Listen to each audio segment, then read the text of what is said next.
This is the discussion component for paragraph 16 of chapter 1 of 1984 by George Orwell. And the vocabulary words that I have chosen for this paragraph are to gaze, strident, interminable, booze, and straggled. We talked about straggled before, so this is kind of just refreshing our memory since they mentioned it again. Let's start with the verb to gaze.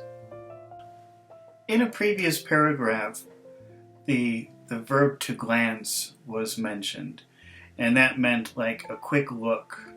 I don't remember which paragraph that was, but we've already covered the word glance, which is a quick look. Now here in the first sentence of paragraph 16, it says that for some time he sat gazing stupidly at the paper.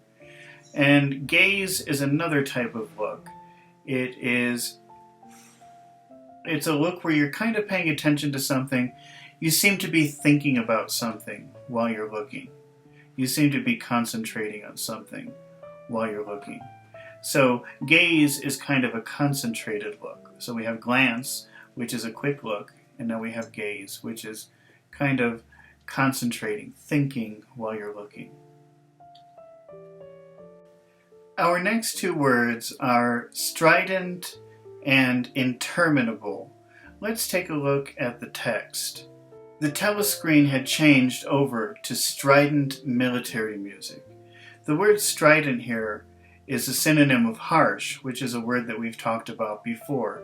Harsh means hurting the senses, hurting the ears, hurting the eyes, hurting the tongue if it's flavor, hurting the nose if it's smell. So harsh music would be music that is very loud, or something about it hurts the ears.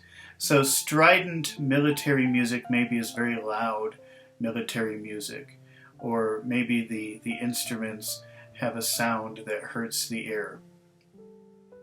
It was curious that he seemed not merely to have lost the power of expressing himself, but even to have forgotten what it was that he originally intended to say. For weeks past he had been making ready for this moment, and it had never crossed his mind that anything would be needed except courage.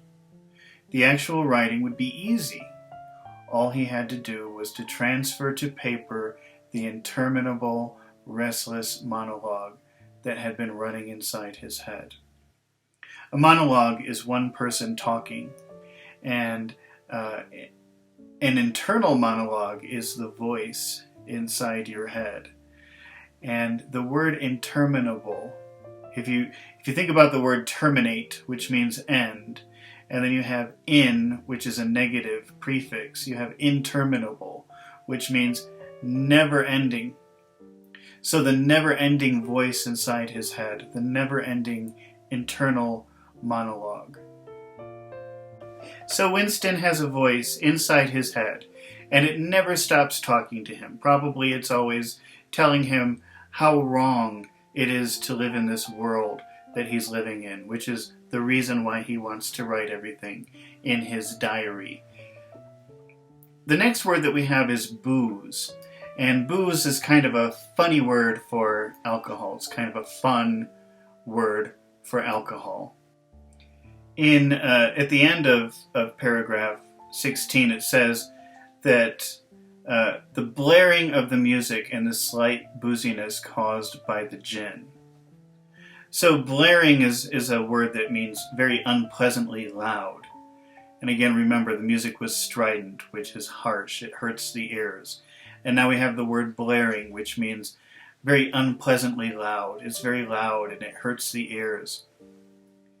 And he felt slightly boozy. Boozy is a fun word or a funny word for alcohol. And he may be in kind of a funny mood after drinking that cup of gin.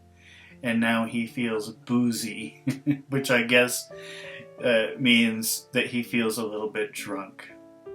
Next we have the word straggle, which is a word that we talked about in paragraph 6. Now, if you didn't see paragraph 6, maybe now would be a good time to go back and listen to paragraph 6, or after this video, go back and watch Chapter 1, Paragraph 6, where we talk about the word straggle.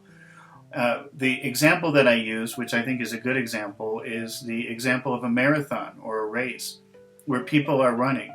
You have the people who finish first, and then you have a big group in the middle who finish together, and then you have those 3 or 4 people who 1 or 2 hours later are still trying to finish. Everybody has gone home.